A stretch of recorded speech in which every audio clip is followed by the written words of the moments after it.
Well, the situation there is dire, especially for women and adolescent girls who are struggling to access clean water, food, and safe shelter. The United Nations estimates that around 700,000 females in Gaza have menstrual cycles but lack proper access to basic hygiene products such as sanitary pads, toilet paper, or even running water and toilets due to the ongoing war. This lack of access can lead to various health issues. So joining us to shed more light on this situation is Judith Starkulla, the head of the United Nations Population Fund Office in Gaza, speaking to us today from Cairo. Judith, welcome to the program.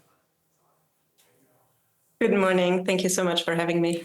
We have been seeing these images for months now, but perhaps you can begin with setting the scene for us of what the living conditions are for people, particularly women right now in Gaza. Yes, I can. And the situation in Gaza right now is horrendous, and it's getting worse every day. Bombs are falling relentlessly on the people, and people are terrified, exhausted, and they're desperate. It's 7 months now that they are living this nightmare, and there is no waking up to it. There is no safety in all over Gaza right now. There are no safe places to go to for the people that are fleeing again. There is no food, and there's barely any healthcare left. I'm thinking about 180 women needing to give birth every day in Gaza.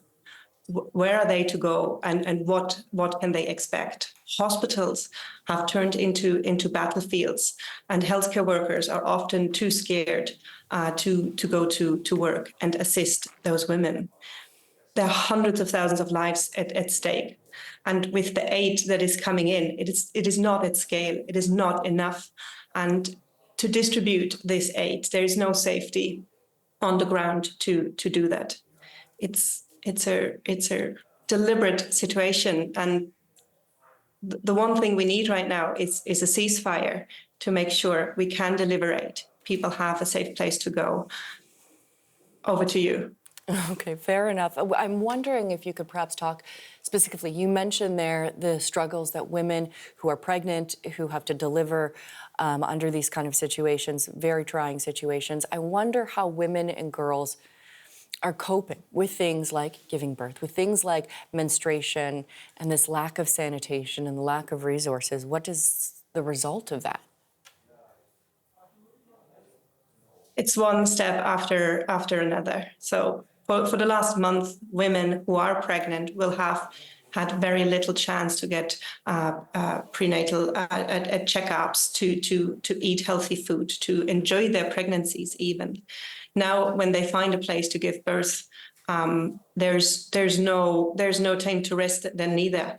Women are being discharged about 1 hour after giving birth.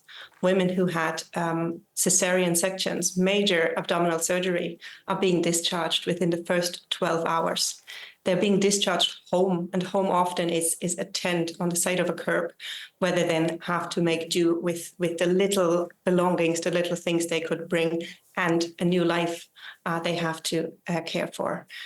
For young girls, you mentioned it, on their periods, it's really desperate. There is no privacy. There's not enough water. There are no hygiene products. There are not enough sanitary pads. And the fact that also we have an absolute shortage of toilets, for example. Hundreds of people are sharing one toilet. Thousands of people have to share one shower. This is not a livable situation for these girls and women. So, Judith, what are the long-term impacts here, not only on a person or women physically, but emotionally, their psychological state? We're very worried about their psychological state. Imagine you're a young girl, or imagine any young girl having to be scared of having her period. What that does in the long run. But also, all people in Gaza are scared for their lives. And then you nearly need to prioritize what you are more scared about. If bombs are falling every day and every night on you, and you're experiencing that while living in a tent without any privacy, it's just adding to those horrors. And then, of course, the additional burden of being a woman, being a girl, is just exacerbating also the mental suffering. Judith, thank you so much for your time. United Nations Population Fund head of the office in Gaza, Judith Starkulla. Thank you.